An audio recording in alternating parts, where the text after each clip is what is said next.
बंगाल चलते हैं प्रफुल्ल भाई। बंगाल में जो है आज वहाँ रामनवमी है। जी, रामनवमी की तैयारी जो है, कल मैं पढ़ रहा था कि रामनवमी की तैयारी बंगाल में पूरे जोर शोर से। एक एक समय था, ये अब याद किया कि भाई दुर्गा जो वहाँ दुर्गा माता की पूजा होती है, काली माता की पूजा होती है, राम की पूजा उस तरह से नहीं होती है बंगाल में। लेकिन ये रामनवमी की पूजा जो है जबरदस्त है। और ये आसनसोल की बात कर रही हूँ, वहाँ पे आसनसोल में 2018 में रामनवमी पे हिंसा भड़की थी। रानीगंज आसनसोल के बाजारों में 100 से ज्यादा दुकानें और घर जला दिए गए थे। उसके बाद जो है हिंदू संगठन रामनवमी पे 12 साल से तैयारियां कर रहे हैं, जिसमें आरएसएस, बजरंग दल और हिंदू विश्व परिषद के लोग शामिल हैं। और अब इनमें पॉलिटिकल पार्टियां भी शामिल होने लगी है। ये सारी जो है पार्टियां ही हैं लिखने वाले। और मालेदा में 52 संगठन मिलकर रैली निकालेंगे। आज उन्होंने रैली निकाली, 52 संगठन है, 52। 10 साल से रामनवमी का प्रोग्राम हो रहा है।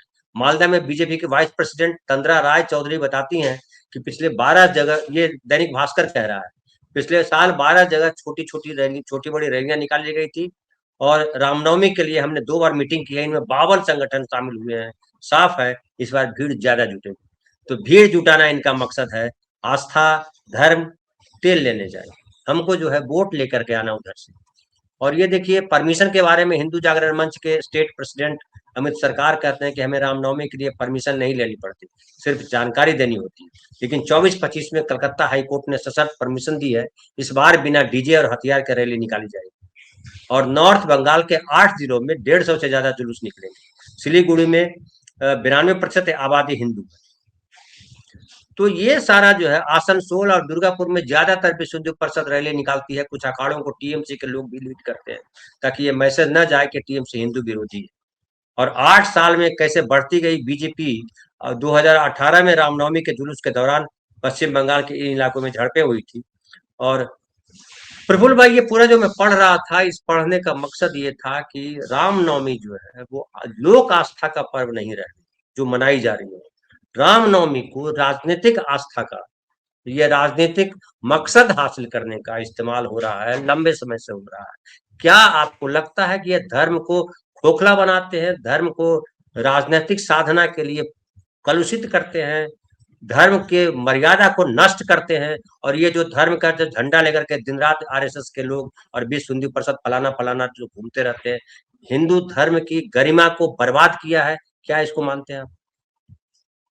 देखिए, ये बहुत लंबा विमर्श है। हिंदू धर्म उस तरह से अगर कहूं तो एक धर्मों का गुच्छा है, कोई एक धर्म नहीं है। और इसकी तमाम कहानियों के पीछे जो एक सांस्कृतिक संघात की कहानियां हैं, कॉन्स्पिरेसी की थियरी है और टकराव की है। तो पूरे भारत समाज में एक साथ अगर ये कहना कि आप यहाँ पर पश्चिम बंगाल में रामनवमी क्यों नहीं मनाते हैं, क्योंकि हिंदी प्रदेश के लोग जहां पर रामनवमी मनाया जाता था, हिंदी प्रदेश के लोग, उसमें भी उत्तर प्रदेश के उधर के लोग जो लोग रामनवमी मनाते रहे हैं, और वे लोग आकर के इस बात को कहें। कोई यह सवाल क्यों नहीं उठाता है कि पश्चिम बंगाल में बिहू क्यों नहीं मनाते हैं? क्या बिहू हिंदुओं का नहीं है? कोई ये सवाल क्यों नहीं उठाता है कि यहाँ आकर के ओणम में वैसा काम क्यों नहीं होता है जैसा दक्षिण भारत में होता है? क्योंकि भारत के विभिन्न इलाकों की जो भारत में एक भू सांस्कृतिक विशिष्टताएं, जियो कल्चरल स्पेशलिटीज अंग्रेजी में कहें तो, क्या कि हमारे कुछ लोगों को अंग्रेजी ही समझ में आती है, इसलिए मैं कह दे रहा हूं अलग से। तो जो भू सांस्कृतिक विशिष्टताएं हैं वो धार्मिक उत्सवों में बदल जाती हैं। तो रामनवमी भी वहां के हिंदी प्रदेशों की भू सांस्कृतिक कार्यक्रम है, उसको लोग मनाते हैं। खुद हिंदू धर्म की आपने बात की, तो हिंदू धर्म में जब आप जन्म को साध लेते हैं तब जाकर के आपका जन्म महत्वपूर्ण होता है। इसलिए बरसी तो मनाई जाती है हमारे यहाँ मृत्यु के बाद, लेकिन ये बर्थडे नहीं मनाया जाता है, जन्मदिन नहीं मनाया जाता है, जयंती नहीं मनाई जाती है। अब मनाई जाती है, लेकिन मैं धार्मिक लिहाज से बात कह रहा हूँ कि धार्मिक लिहाज से जन्म का कोई सालाना नहीं होता है। छठियार वगैरह हुआ बात खत्म हो गई, लेकिन उनकी वार्षिकी मनाई जाती है। प्रफुल्ल भाई, मुझे गांव का याद आता है, जब मैं छोटा था वहां रामनवमी के दिन कोई राम की पूजा हमारे इलाके में नहीं होती थी। हमने नहीं हनुमान कभी जी, सुना राम। हनुमान जी, ध्वजा जो है उसका बदला जाता था, यही काम होता था। वो भी पूरा गांव नहीं करता था, गांव में 10-12 ही घर था। हमारा गांव बहुत बड़ा गांव, मतलब हजारों गांव। उसमें 10-12 घरों में वो ध्वजा बदली जाती थी। वो प्रसाद देते थे, वो भुरकुंडा हम लोग बोलते थे, वो प्रसाद देते थे। खाने में तो अच्छा ही लगता था प्रसाद, किसी का भी ये हो तो और कई घरों में जो है सत्यनारायण की कथा कही जाती थी साथ-साथ। उसके अलावा बाकी लोगों में कोई राम का कुछ नहीं था। भले रामचरितमानस पढ़ते थे लोग, कुछ घरों में पढ़े जाते थे, लेकिन वो नहीं था। शिव की पूजा करते थे या जो है और दूसरे छठ व्रत या और सारी चीजें होती थी। लेकिन ये तो शुद्ध तौर पे देखिए ये लेकर के ये लोग आए हैं, तमाशा बना करके लाए हैं। जी, पैकेज में लेके आए। देखिए ये इसके लिए कभी कीजिएगा स्पेशल प्रोग्राम। राम अवतार थे, अवतार का हम भजन तो कर सकते हैं, कीर्तन तो कर सकते हैं, करते हैं, पूजा नहीं करते।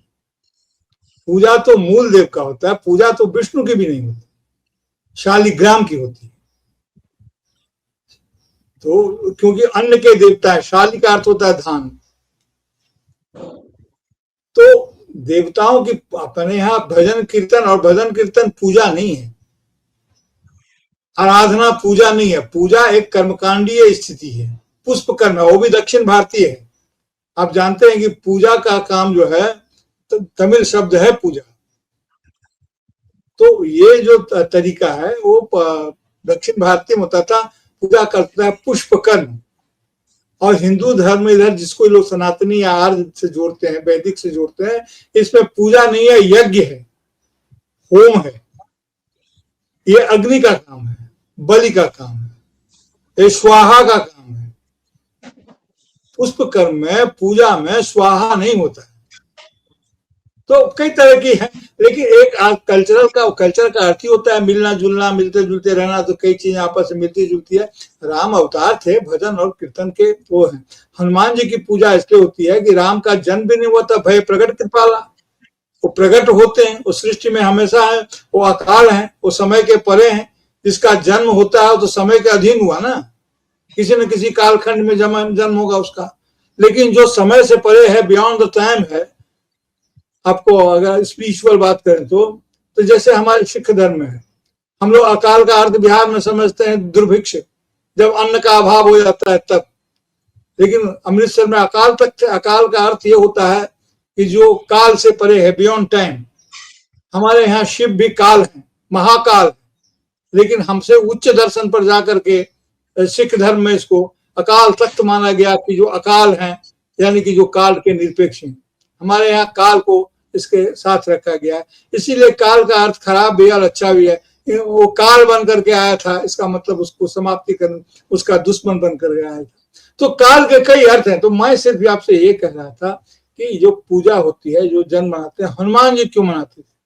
हनुमान जी इस तारीख को हनुमान जी कैसे मनाने लगे? ये रामनवमी, राम जी की जयंती है, तो हनुमान जी इसको क्यों कैसे मनाने लगे? तो हनुमान जी एक भिन्न सांस्कृतिक परंपरा से, और हनुमान जी ने अपने ईश्वर की भक्त की, इनकी वो भक्त थे, उनके ये की। देखिए पूजा जो लोग करते हैं वो यजमान होते हैं, और जो लोग भजन करते हैं वो भक्त होते हैं। हनुमान जी पुजारी नहीं थे राम के, हनुमान जी राम के भक्त थे। भक्त और पुजारी में अंतर है। पुजारी जो पूजा करवाता है, पुजारी को वो पुरोहित कहलाता है, और जो भक्त को ईश्वर के समीप ले जाने का तौर तरीका बताता है वो उसका गुरु होता है। जैसे कबीर का कोई पुरोहित नहीं था, लेकिन कबीर के गुरु थे। तो इस तरह की जो सांस्कृतिक जो रैखिकताएं हैं, लीनियर्स, उसका जिसको होते हैं, उस पर बात करने के लिए फिर अलग से कभी कार्यक्रम करेंगे, तो उससे पता चलेगा। और यह भी पता चलेगा कि स्त्री, अभी जिस संदर्भ में हम लोग बात कर रहे थे कि मातृसत्तात्मकता से पितृसत्तात्मकता में अंतरित होने के समाज में कितने संघर्ष हुए हैं, और उन संघर्षों की क्या कहानियां रही हैं, और ये कैसी बड़ी लड़ाई थी, उस पर फिर कभी चर्चा करेंगे। फिलहाल तो ये कि अभी जो धार्मिक जुलूस जिनकी आप चर्चा कर रहे थे, एक बात जान जाइए सर, मैंने कहा ध्यान से दीजिएगा कि क्यों नहीं, ये सवाल उठाता है कोई कि पश्चिम बंगाल में बिहू क्यों नहीं मनाते हैं? क्या नहीं मनाते हैं? मनाते हैं। असमिया लोग जहां हैं वहां अपने स्तर पर मना लेते हैं। ओणम क्यों नहीं मनाते हैं? तो इसका कारण वही कल्चरल शेड की बात है। लेकिन इधर जो प्रवृत्ति उभरी है, वो धार्मिक जुलूस को विजय अभियान के रूप में सामने लाते हैं। वो चाहते हैं कि जैसे रामनवमी का जुलूस है तो लगता है ऐसे सेना सज करके कोई किसी को जीतने के लिए चली है। कहीं आक्रमण करने चली है, उसकी नाटकीयता से उसको भरते हैं और सामने वाले को डराने की कोशिश करते हैं और एक नकली दुश्मन खड़ा करके धार्मिक जुलूस के नाम पर, वो सांस्कृतिक नहीं, एक राजनीतिक एकता को आप कल्टीवेट करते हैं और चाहते हैं कि उसको वोट में बदल दें। दिक्कत यहाँ पर है। धार्मिक जुलूस को कभी सैन्य अभियान नहीं बनाया जा सकता। जी ठीक। विजय कुमार कह रहा है कि भाई प्रफुल्ल जी, श्री कृष्ण भी तो अवतार थे, परंतु जन्माष्टमी तो जोर शोर से मनाई जाती है। हाँ बिल्कुल होती है।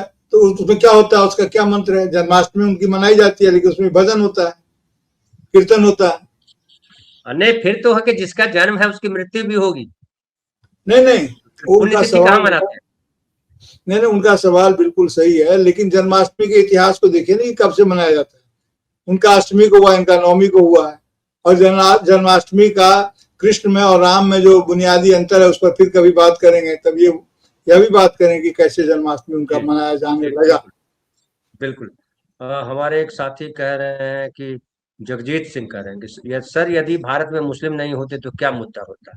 आप मुसलमानों के आने 600 ईस्वी से पहले चले जाइए या 1000 से पहले चले जाइए, पता लग जाएगा क्या होता था। ये दलित कौन थे? मुसलमानों ने थोड़े दलित बनाया था। पिछड़े कौन थे? वो उन लोगों ने थोड़े बनाया था। तो वो पता कर लीजिए, पढ़ लीजिए, देखिए वही था। आज भी क्या है, मुसलमान उनके टारगेट नहीं है।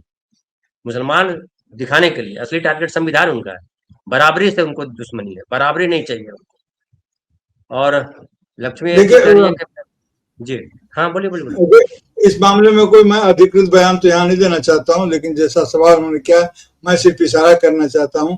और वो इशारा ये है कि अगर मुसलमान न होते या इस्लाम का जन्म नहीं हुआ होता है या इस्लाम भारत न आया होता तो हिंदू धर्म भी नहीं हुआ होता। कोई शैव होता, शाक्त होता, आदि आदि होता। हिंदू धर्म का गठन ही तो हुआ है कि जो मुसलमान नहीं है। और इसके गठन का इतिहास देखिए, अलग अलग, आपने ठीक ही कहा कि दलित होते या होते वह होते, लेकिन वो हिंदू उस धर्म से नहीं होते। तो ये एक काल्पनिक सवाल है, इसका काल्पनिक जवाब है। स्थिति ये है कि हम सब भारतीय हैं। कल भी मैंने कहा है, आपके चैनल पर भी शायद कहा है, अपने चैनल पर भी मैंने बात की है, मैंने यहाँ पर द नागरिक में शाम को चौपाल में, कि जब कभी भी भारतीय इतिहास की और संस्कृति की बात करते हैं तो उसमें पाकिस्तान हमारा साथी है, हिस्सेदार है, अलग नहीं है।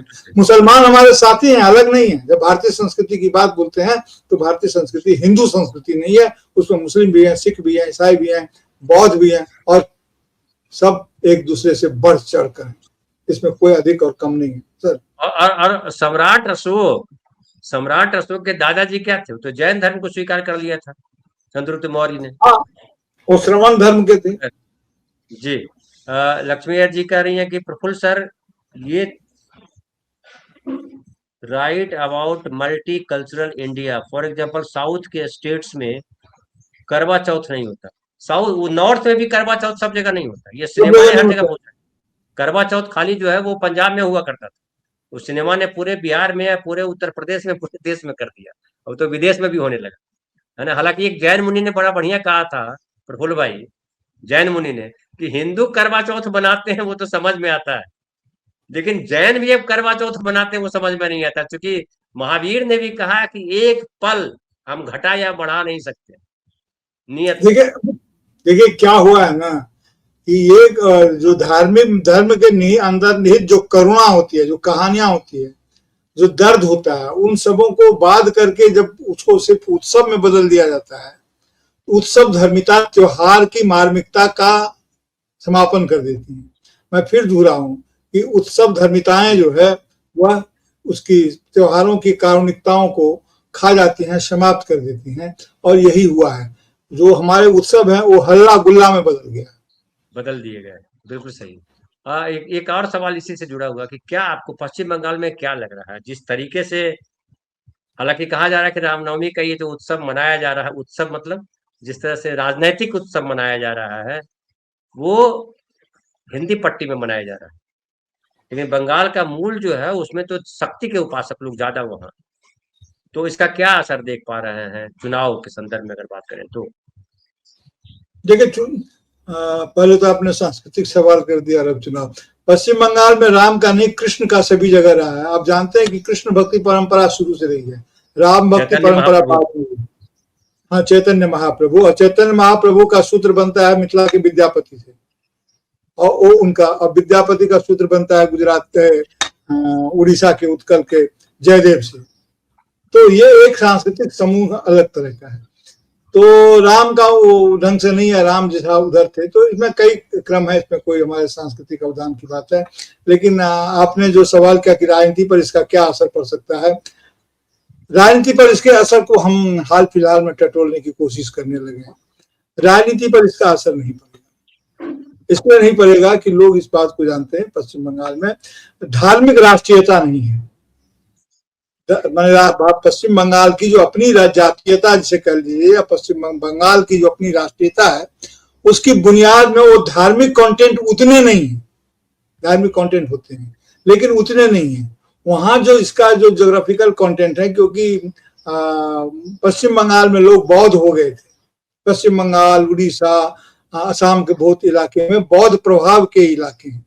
अब बौद्ध धर्म से जब प्रत्यावर्तन होता है, पढ़िए बाबा साहब को ही पढ़िए, जो बौद्धों और ब्राह्मणों के संघर्ष को जब वो बोलेंगे, ये 8वीं शताब्दी की बात है, जब शंकराचार्य आए और उन्होंने जो परावर्तन करवाया, तो पश्चिमी माने उत्तर प्रदेश वगैरह में तो हो गया बहुत आसानी से, लेकिन इधर जो मिथिलांचल है, मगध है, बंगाल है, अंग वंग इस सब में, मिथिला में, सब में वो नहीं हो पाए, इस उत्कल में नहीं हो पाए।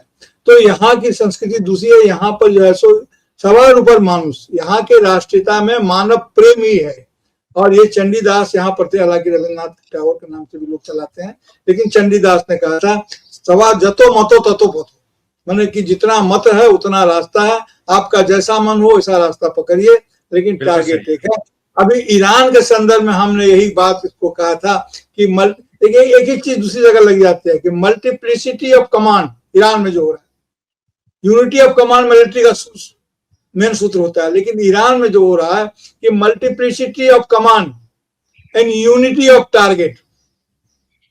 टारगेट है कि अमेरिका को नहीं आना है, आत्मरक्षा करना, लेकिन कमान 33 है। अमेरिका के साथ क्या हो रहा है कि उसका कमान एक है लेकिन टारगेट का पता नहीं है, 0 टारगेट है। अमेरिकी सैनिकों को पता ही नहीं, हाँ उनको पता ही नहीं कि किसके लिए लड़ रहे हैं, ये किसका युद्ध है, युद्ध के बाद हमको क्या हासिल होना है, उनको पता ही नहीं। क्योंकि अगर ईरान का इजराइल का युद्ध है तो ठीक है, हम क्यों लड़ रहे हैं, और इसको हटा करके हम क्या करेंगे। तो उसका बहरहाल वो एक दूसरा प्रसंग है, लेकिन मैं सिर्फ ये कह रहा था कि multiplicity of command and unity of target. तो यहाँ पर भी जतो मतो ततो पथो का यही रास्ता है कि जितने भी मत हैं उतने ही पथ हैं, लेकिन गंतव्य कहाँ है? गंतव्य है सवार ऊपर मानुष तार ऊपर नहीं। ये सबसे ऊपर मनुष्य है, उससे ऊपर कुछ नहीं है। जो भी सिद्धांत मनुष्य को बाधित करता है, मनुष्यता को खंडित करे, उत्पीड़ित करे, वह कोई सिद्धांत नहीं हो सकता है, न नैतिक, न धार्मिक, न राजनीतिक, कोई सिद्धांत ही नहीं हो सकता। वह एक अपराध है जो मनुष्यता को खंडित करे।